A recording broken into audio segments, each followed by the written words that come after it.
नमो नमः। आप सभी का स्वागत है। जैसा कि आप जान रहे हैं, आजंत पुल्लिंग प्रकरण व्याकरण सिद्धांत कौमुदी का हम पढ़ा रहे हैं। एक पाठ हो चुका है, आज कृत तद्धित समासाश्च ये चलेगा। कृत तद्धित समासाश्च दो प्रातिपदिक संज्ञा विधायक सूत्र दो हैं। कौन कौन? पहला अर्थवत धातु, दूसरा है कृत तद्धित समास। अर्थवत धातु का प्रत्यय प्रातिपदिक किसकी करता है? जो धातु भिन्न हो, प्रत्यय भिन्न हो, प्रत्यांत भिन्न हो, कहे और अर्थवान। ऐसे शब्द स्वरूप की क्या करता है? प्रातिपदिक करता है। जैसे राम शब्द जो होते हैं, इसी से आता है कि शब्द दो प्रकार के होते हैं, व्युत्पन्न और अव्युत्पन्न। व्युत्पत्ति पक्ष और अव्युत्पत्ति पक्ष। तो अव्युत्पन्न जो शब्द होंगे, राम, श्याम इत्यादि, उनकी सबकी इससे हो जाएगी। और जो व्युत्पन्न होंगे, जिनमें प्रकृति प्रत्यय होगा, धातु होगी, प्रकृति होगा, प्रत्यय होगा, ये सब होंगे, वो उनकी किससे होगी? कृतद्धित समास से। कृदंत होंगे, तद्धितांत होंगे अथवा समास होंगे। तो कृतद्धित समासाः च दो पद का सूत्र है। कृत्य तद्धितश्च समासस्य समासस्य इति कृतद्धित समासाः और चा है ये अव्यय पद। इस तरह से दो पद का ये सूत्र। इसमें चकारात अर्थवत की अनुवृत्ति आ जाती है। तो क्या होता है? और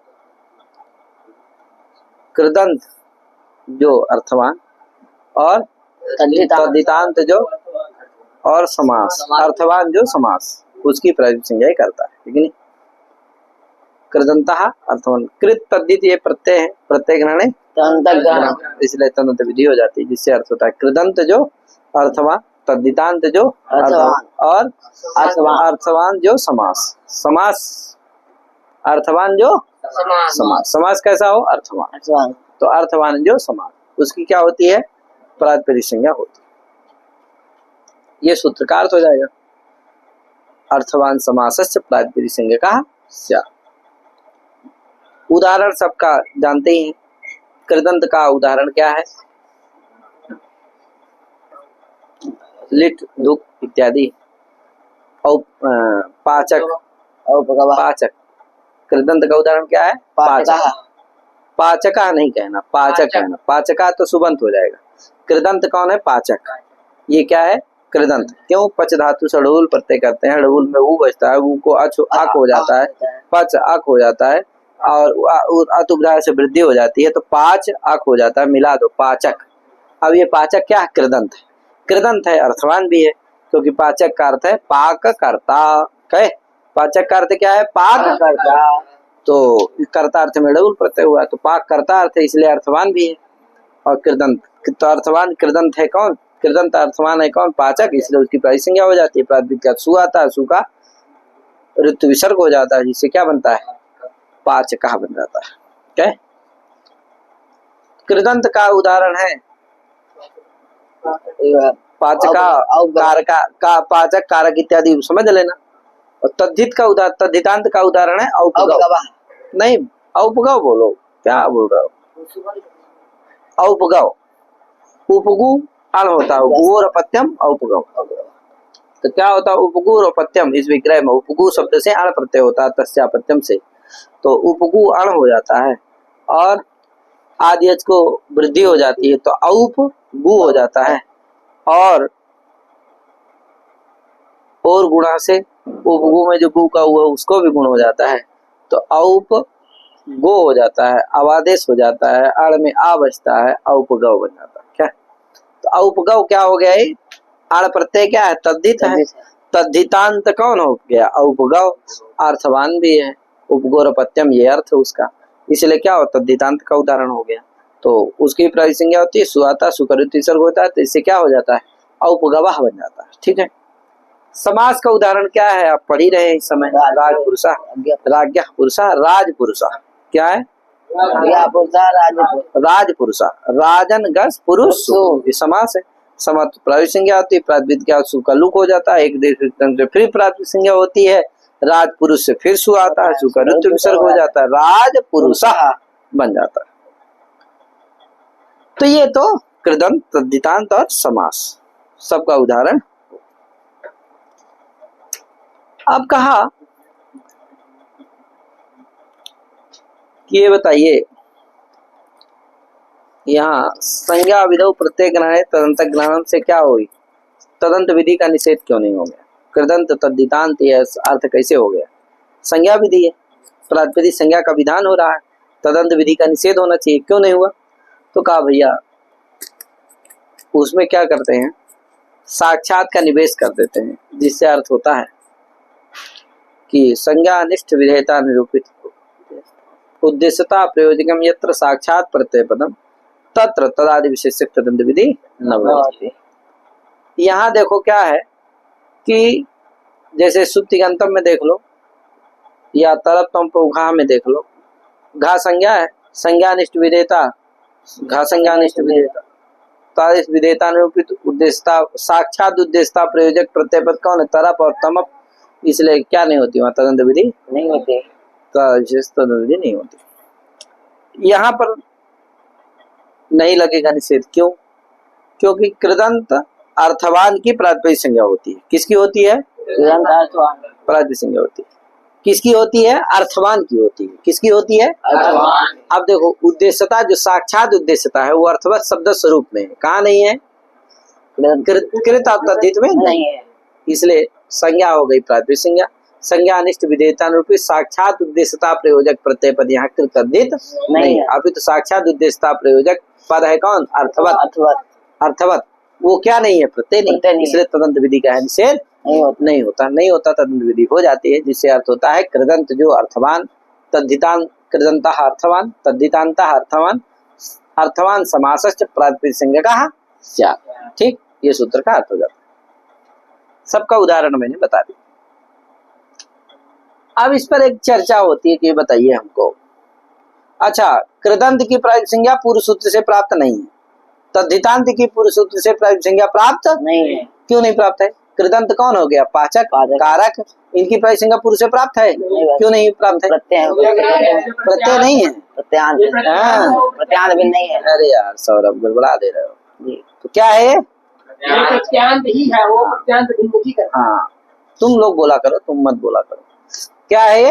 प्रत्यांत। क्या नहीं है? प्रत्यांत इसीलिए क्या नहीं होगी? सूत्र से नहीं होगी, इसीलिए क्या करना है? हाँ क्या रखा गया है? कृत रखा गया। तद्धित भी इसीलिए रखा गया है। तद्धित का उदाहरण क्या है? क्या नहीं है वहाँ? प्राप्त है वहाँ तद्धित की प्रातिपदिक संज्ञा पूर्व सूत्र से, तद्धितांत की।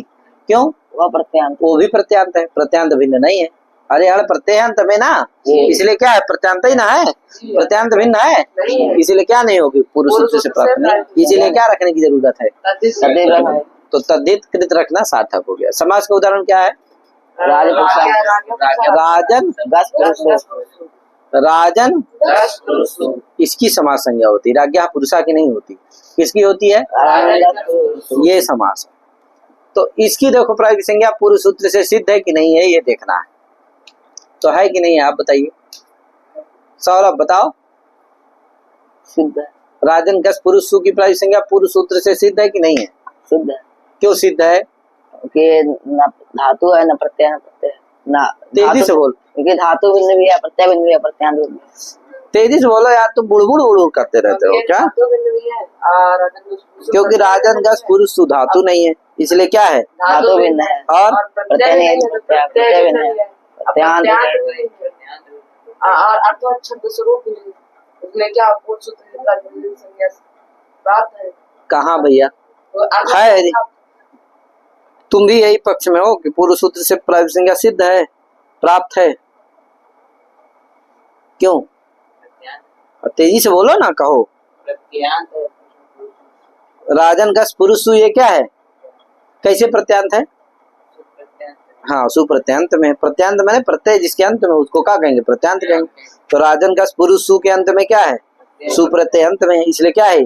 प्रत्यांत भिन्न है, तो पूर्व सूत्र से प्राप्त है प्रातिपदिक संज्ञा। तो कैसे कह रहे हो यार सौरभ? अभिलेष भी कह रहा है कि प्राप्त है, कैसे है भैया? हाँ तो बताओ यार। आए क्या हुआ, कहाँ जाओगे? हाँ तो क्या हुआ, बोलो, बताओ।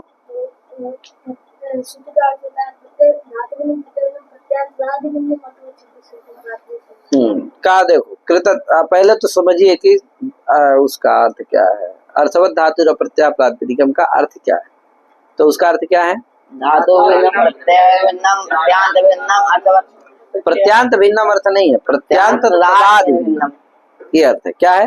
प्रत्यांत तदादि भिन्नम। तो राजन गस पुरुष सु, ये प्रत्यांत तो है लेकिन प्रत्यांत आदि नहीं, प्रत्यांत तदादि नहीं, इसलिए क्या है? प्रत्यांत तदादि भिन्न है, इसलिए क्या हो जाएगा? है, इसलिए पुरुष सूत्र सिद्ध हो गए कि नहीं हो गए? ठीक है, प्रत्यांत तो है इसलिए प्रत्यांत भिन्न नहीं, लेकिन प्रत्यांत तदादि नहीं है इसलिए प्रत्यांत तदादि से क्या है? भिन्न है। समझे कि नहीं? इसलिए पुरुष सूत्र से प्रवेश संज्ञा सिद्ध है।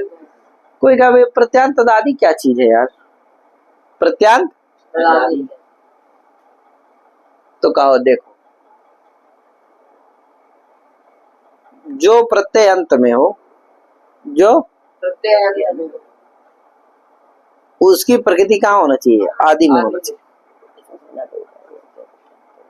माने प्रत्यय अंत में हो और प्रकृति उसकी क्या होनी चाहिए? आदि में। लेकिन यहाँ ऐसी बात नहीं। प्रत्यय कौन है? सुप्रत्यय, उसकी प्रकृति आदि में है? नहीं। जिसकी प्रकृति आदि में है, किसकी प्रकृति आदि में? गस प्रत्यय की प्रकृति आदि में है। दो ठो प्रत्यय है, दो ठो प्रकृति है, ध्यान रखना। एक ठो गस प्रत्यय है, एक ठो सुप्रत्यय है। सुप्रत्यय की प्रकृति पुरुष है, अगस प्रत्यय की प्रकृति कौन है? राजन है। तो एक ठो प्रकृति राजन है, एक ठो प्रकृति पुरुष है। एक ठो प्रत्यय सु है, एक ठो प्रत्यय गस है।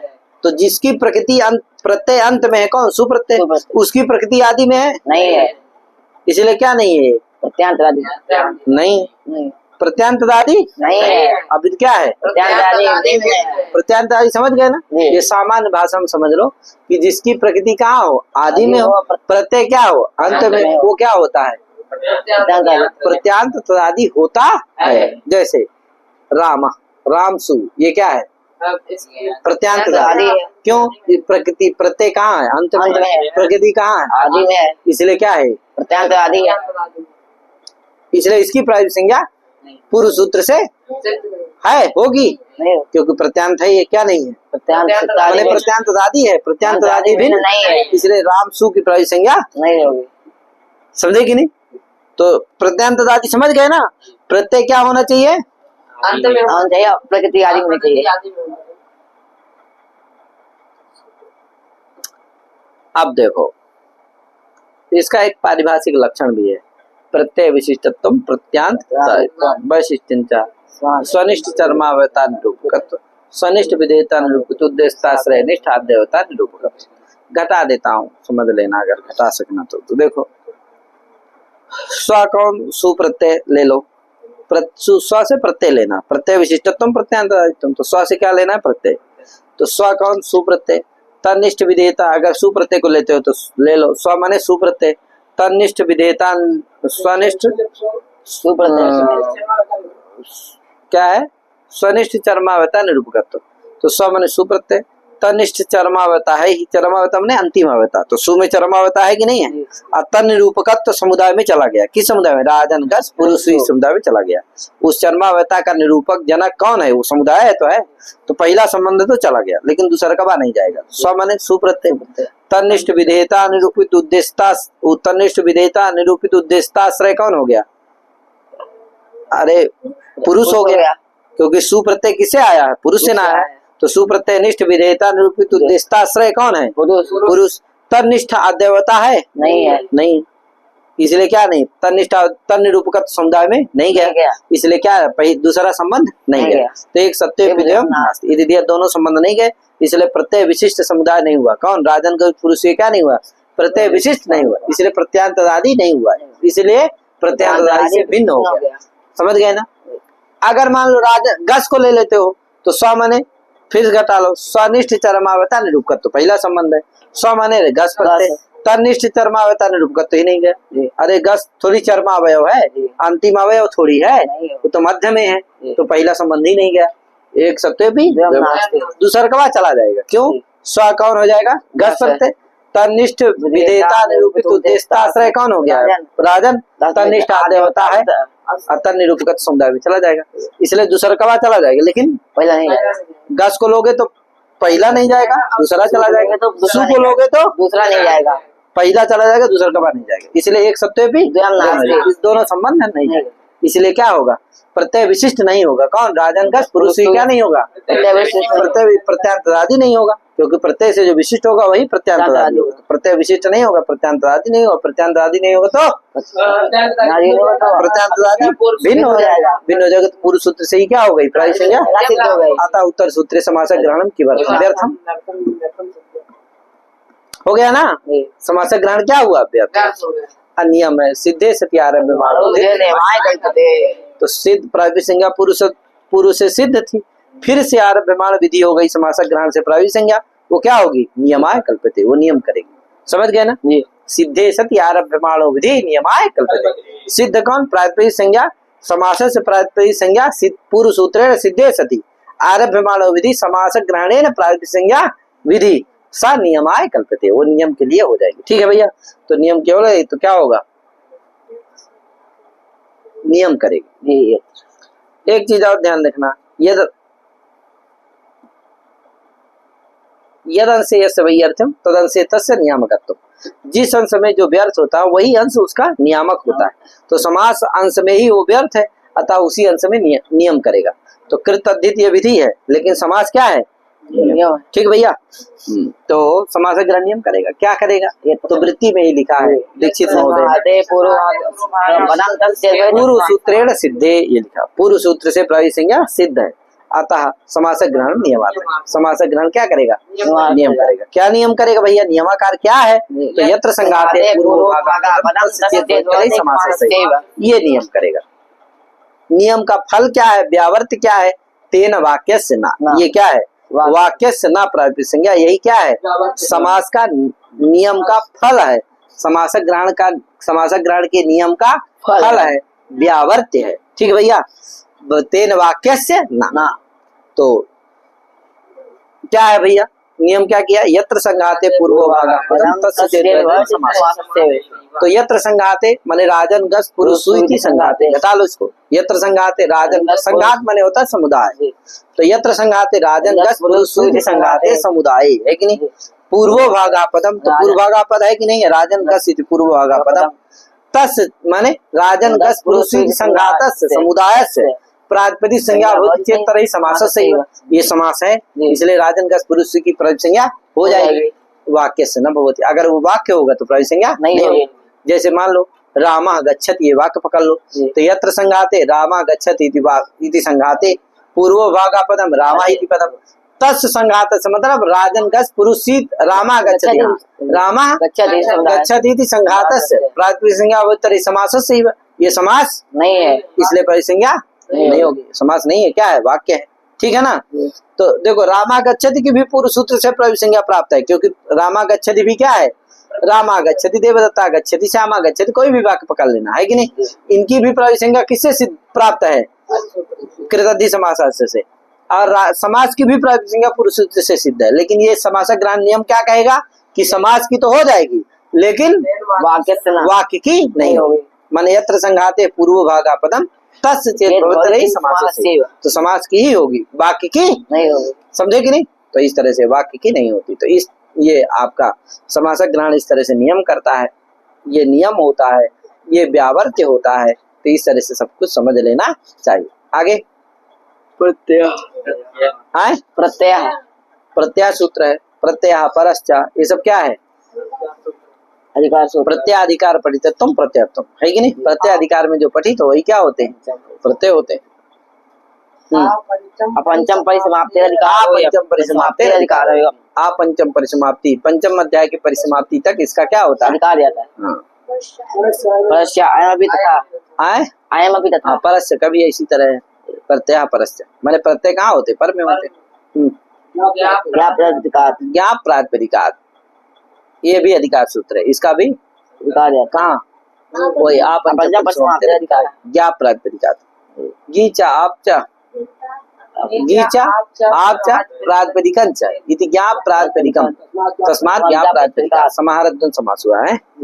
गीचा आपचा प्रातिपदिकं च इति एतेषां समाहारः ज्ञाप प्रातिपदिकं तस्मात् ज्ञाप प्रातिपदिकात् समाहारद्वन्द्व समासो वर्तते। है कि नहीं? माने ज्ञन्तात् आवन्तात् प्रातिपदिकात् च परे स्वादयः प्रत्ययः स्युः। है कि नहीं? माने ये सब पूरे का अधिकार जाता है, कुछ नहीं। इसका अर्थ स्वयं का नहीं है। क्या होगा इसका? जैसे आगे बोलो।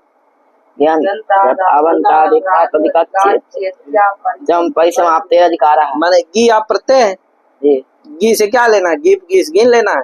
आपसे क्या लेना? आप चाप डाप लेना। ठीक है।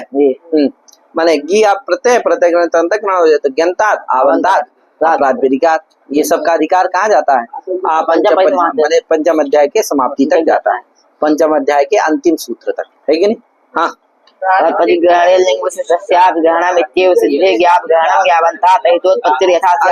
ग्रहण को नियामकत्व बता रहा है। कहे ज्ञाप ग्रहण को नियामकत्व। लोहित कैसे होता है भैया? देखिए नियम, ये जो ज्ञाप प्रातिपदिकात इसमें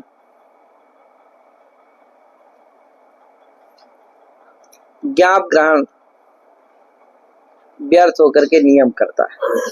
क्या नियम करता है? ज्ञावंतादेव तद्धितोत्पत्तिर यथा स्यात् ज्ञाभ्याम प्रांग मा भूत्। ये नियम करता है। कौन? ज्ञाप ग्रहण। ज्ञाप प्रातिपदिका में ज्ञाप ग्रहण क्या होता है? व्यर्थ होता है। वो व्यर्थ होकर के ये नियम ज्ञापित करता है। क्या नियम ज्ञापित करता है? ज्ञावंतादेव तद्धितोत्पत्तिर यथा स्यात् ज्ञाभ्याम प्रांग मा भूत्। माने ज्ञावंताद ही तद्धित की उत्पत्ति होती है, गी आपसे पहले तद्धित की उत्पत्ति नहीं होती है। पहले क्या होगा? गी आप होगा, फिर तद्धित की उत्पत्ति होगी। समझे कि नहीं? ऐसा नहीं है कि तद्धित क्या हो जाए पहले, गी आपसे पहले हो जाए, ऐसा नहीं। क्या? यही ज्ञाप ग्रहण व्यर्थ होकर के ज्ञापन करता है। ये इसका फल बताएंगे अभी। आर्यका आरिका, लोहिनिका लोहितिका, ये दो प्रयोगों की सिद्धि होना ही क्या है? फल। माने आर्यका भी बन जाए और लोहिनिका भी बन जाए, यही क्या है? आरिका अब तो बनी जाता और लोहितिका भी बनी जाता, लेकिन आर्यका और लोहिनिका ये प्रयोग की सिद्धि भी हो जाए, यही क्या है? इस नियम का फल है। कैसे है अभी बताएंगे। पहले हम ये जानते हैं व्यर्थ कैसे हुआ। हाँ, क्या ज्ञाप ग्रहण व्यर्थ कैसे हो रहा? तो देखो पहले तो हम ये जानते हैं कि ज्ञाप ग्रहण का फल क्या है। तो ज्ञाप ग्रहण का फल ये है कि ज्ञंत और आवंत से भी तद्धित उत्पत्ति हो जाए, ज्ञंत आवंत से भी स्वादित उत्पत्ति हो जाए। इसीलिए क्या रखा गया ज्ञाप प्रातिपदिकात में? माने ज्ञंत आवंत और प्रातिपदिक सभी से क्या हो जाए? स्वाद की उत्पत्ति हो जाए। इसीलिए क्या रखा गया सूत्र में? गी आप और प्रातिपदिक रखे गए। तो कहा नहीं, अगर प्रातिपदिकात रख दोगे तब भी ज्ञंत और आवंत से सुख उत्पत्ति हो जाती। पहले हम तीनों का अलग अलग उदाहरण जानते हैं। गी का ज्ञंत का उदाहरण कौन है? गौरी। गौरी से गी है, ज्ञंत है, इसलिए उससे गौरी में ई क्या है? गीप है। ज्ञंत कौन है? गौरी। उससे भी सुख उत्पत्ति हो जाती है, सुख लोप हो जाता है, जिससे क्या बनता है? गौरी बनता है। आपका उदाहरण रमा से भी सु आ जाता है, आवंत है तो सु का लोप हो जाता है, जिससे क्या बनता है? रमा। प्रातिपदिक का उदाहरण है राम से सु आता है, सु का रुचम से हो जाता है, रामा बन जाता है। तो ये तीनों का उदाहरण जान गए ना। कहा आप भैया अगर गी आप नहीं रखोगे, केवल प्रातिपदिक रखोगे प्रातिपदिकात, तब भी क्या हो जाएगा? ज्ञंत और आवंत से स्वादि की उत्पत्ति हो जाएगी। कहा कैसे होगी? कहा देखो एक परिभाषा है, प्रातिपदिक ग्रहणे लिंग विशिष्टस्यापि ग्रहणम। ये परिभाषा क्या है? प्रातिपदिक ग्रहणे लिंग विशिष्टस्यापि ग्रहणम। प्रातिपदिक ग्रहणे लिंग विशिष्टस्यापि ग्रहणम, इस परिभाषा का अर्थ क्या है? तो इसका अर्थ है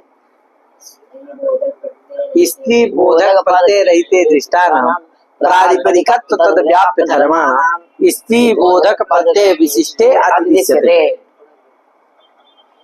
ये अर्थ है, एक बार बोल देता हूँ। स्त्री बोधक प्रत्यय रहिते दृष्टानां प्रातिपदिकत्व तद्व्याप्य धर्माणां। बोलते रहा करो। प्रातिपदिकत्व तद व्याप्य धर्माणाम स्त्री बोधक प्रत्यय विशिष्ट अतिदिश्यते। क्या है कि नहीं? दो बार बोल रहा हूँ, बोलना चाहिए इतने में।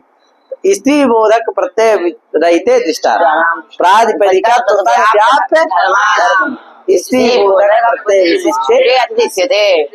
अब देख लो, इसको हम लोग घटाते हैं। जैसे इस परिभाषा के द्वारा क्या होता है कि रमा में देखो, रमा में दो चीज है, रमा और गौरी में देख लो, रम और गौर है। अब फिर रम है बड़ा, फिर टाप होकर के रमा बन जाता है, गौर है गीप होकर के गौरी बन जाता है। सिद्ध गौरादि से सीखा है। तो देखो, रम क्या है? प्रातिपदिक है। गौर क्या है? प्रातिपदिक है। तो रम वृत्ति जो प्रातिपदिकत्व है उसको कहाँ ला देंगे? रमा में। गौर वृत्ति जो प्रातिपदिकत्व है उसको कहाँ ला देंगे? गौरी में।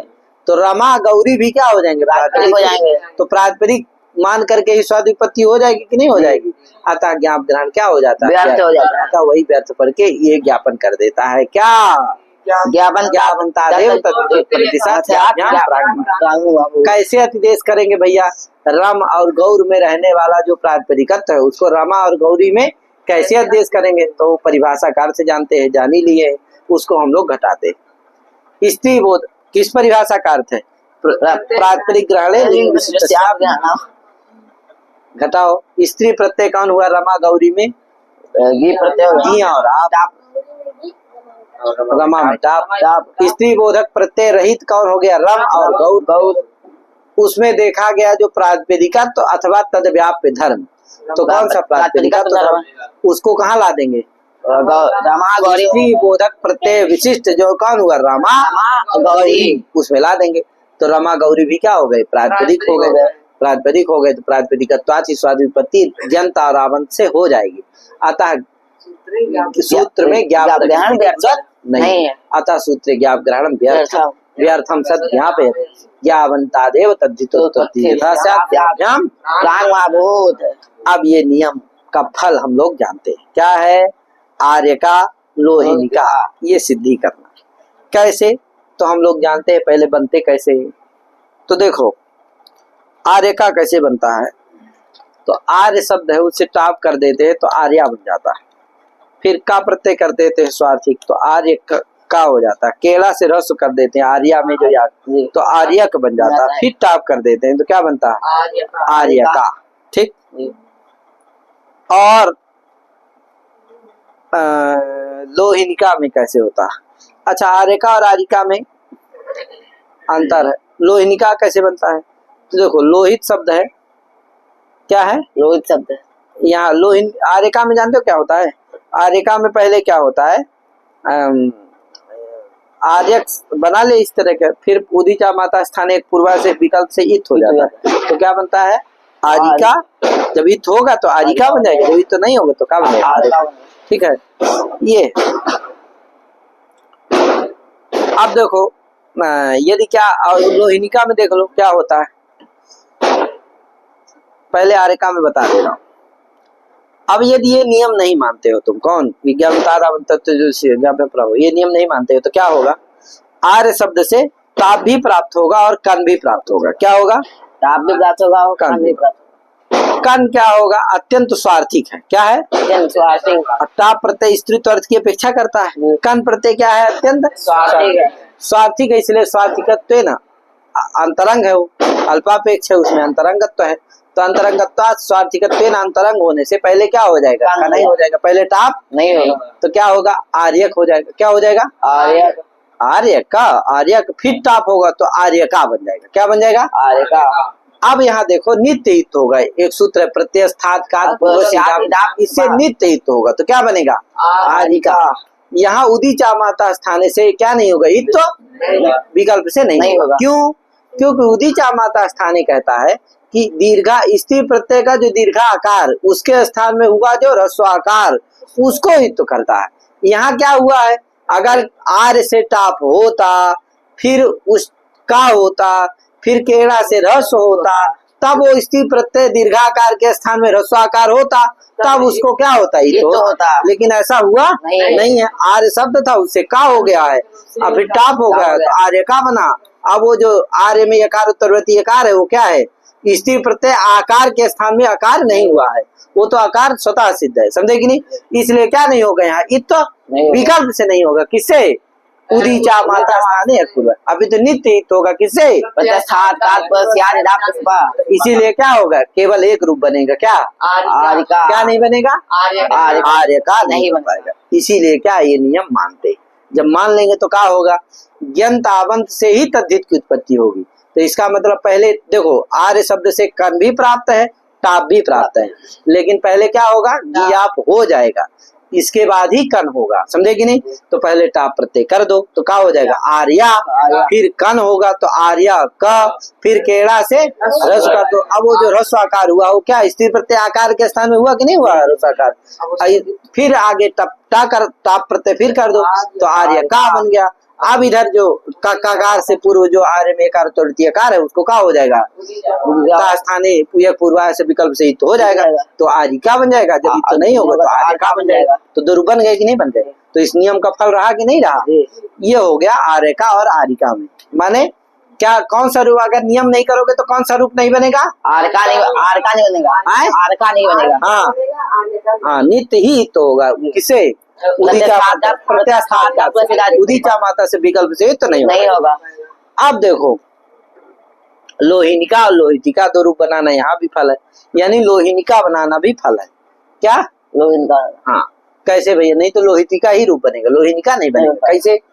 तो लोहित शब्द है वर्णवाची है, और वर्णा नाम तलति नितांता नाम, इससे क्या होता है, आद्युदात हो जाता है, शेष अनुदात्तम पदम एक वर्जम से शेष निघात हो जाता है, अनुदात हो जाता है।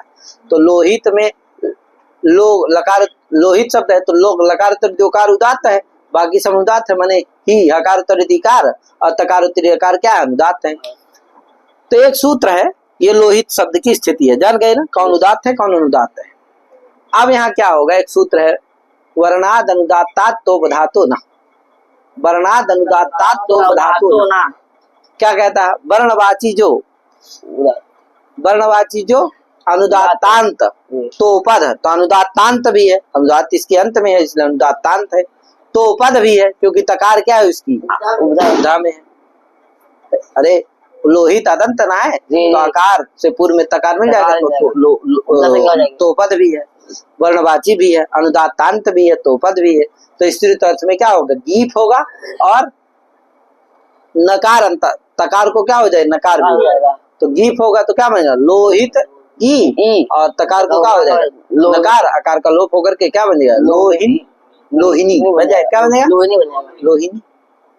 कहे अब क्या होगा, जब नहीं होगा क्या नहीं होगा, नकार विकल्प से करता है तकार को नकार, और गीप विकल्प से करता है, जब नहीं करेगा तब लोहित शब्द रहेगा, फिर क्या होता है, स्वार्थिक का प्रत्यय हो जाता है, टाप हो जाता है, तो लोहित का बन जाता है, अब प्रत्यय स्थात का से हित हो जाता है, क्या बन गया, लोहित का बन गया ना।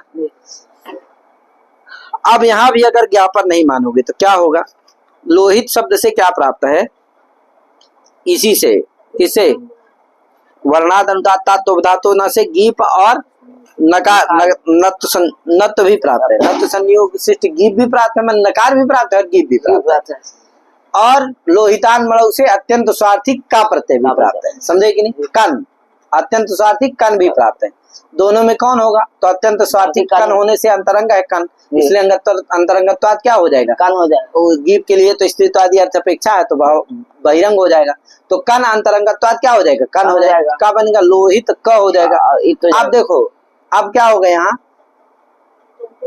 तो पद नहीं रहेगा, क्या नहीं रहेगा, तो पद नहीं, क्या हो जाएगा, कोपद हो जाएगा। अरे का है ना, तो ककार उपधा में ककार बन मिलेगा, कौन नहीं मिलेगा, नहीं मिलेगा, इसलिए तो पद रहेगा, नहीं मिलेगा। तो वर्णाद अनुदात्तात तो बधातो ना से क्या नहीं होगा, नत्व संयोग गीप नहीं होगा, दाप हो जाएगा, तो क्या लोहित का हो जाएगा, और इत हो जाएगा प्रत्ययस्थात का से नित्य, तो क्या बनेगा, लोहितिका, क्या नहीं बन पाएगा, लोहिनिका नहीं बन पाएगा, लोहिनिका नहीं बनेगा।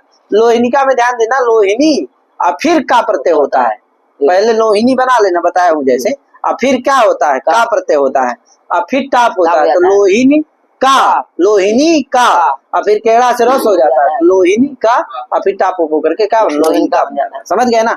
हाँ, तो इस तरह से लोहिनिका और लोहितिका, लोहितिका तो बन जाएगा, क्या नहीं बनेगा, लोहिनिका नहीं बन पाएगा, इसीलिए क्या मानो, यहाँ भी नियम मान लोगे, तो पहले गीप होगा तो क्या बनेगा, नत्व संयोग शिष्ट गीप हो जाएगा वर्णानुदात धातु धातु बना से, तो क्या होगा लोहिनी बन जाएगा। और फिर का होगा लोहितान मणु से कन होगा तो लोहिनी का, और फिर क्या होगा केड़ा से रस हो जाएगा लोहिनी का, और फिर टाप होकर के लोहिनी का बन जाएगा। जब वर्णानुदात धातु से नत्व संयोग शिष्ट गीप नहीं होगा तो लोहित रहेगा, फिर का हो जाएगा और टाप होगा लोहित का, और प्रत्यक्ष हो जाएगा तो क्या लोहितिका, तो लोहिनिका लोहितिका ये दोनों रूप बन जाते हैं। तो ये जिस ज्ञापन का यही क्या है फल है। ठीक है भैया, तो ये आप जाने रहना, इसको समझे रहना। और भी एक बात है अब, लेकिन वो सब नहीं बताएंगे, इतना ही बता रहे हैं अभी। आगे क्या है, तो यही चीज देखो लिख दिया है कि क्या लिखा है वो बोलो।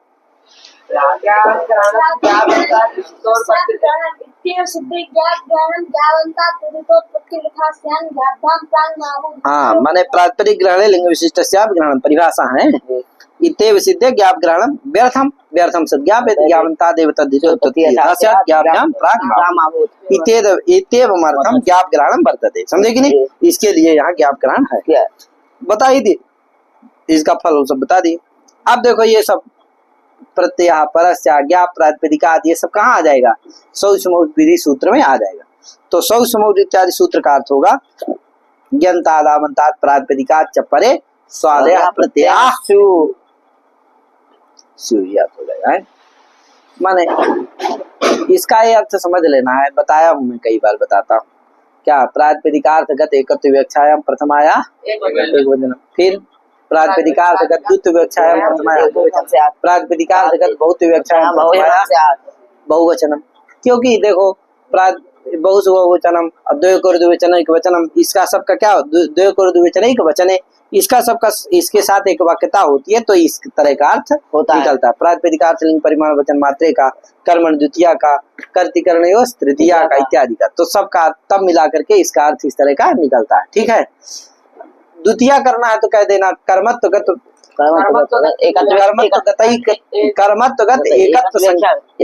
विवक्षायाम द्वितीयायाः एकवचनम कर्मत्वगत द्वितीय विवक्षायाम द्वितीयायाः इस तरह लगा लेना। इसी तरह तृतीया करना है तो कर्तृत्व अथवा करणत्व, क्योंकि तृतीया क्या होती, कर्ता में भी होती, करण में भी होती है, इसलिए कर्तृत्व करणत्व विवक्षायाम। ठीक है, और चतुर्थी करना है ना संप्रदानत्वगत, पंचमी करना है तो अपादानत्वगत एकत्व विवक्षायाम कहे, और षष्ठी करना है तो संबंधगत, और सप्तमी का अधिकरणत्वगत एकत्व विवक्षायाम द्वितीय विवक्षायाम। इस तरह से इसका अर्थ कर लेना चाहिए। ठीक है, अभी इतने बताता हूँ, आगे फिर कल चलेंगे। इतने करके अपने बारे विराम देता हूँ सभी को, तो इतने करता हूँ सभी को। राम राम, नमो नमः, हरि ओम। बाकी अब कल करेंगे।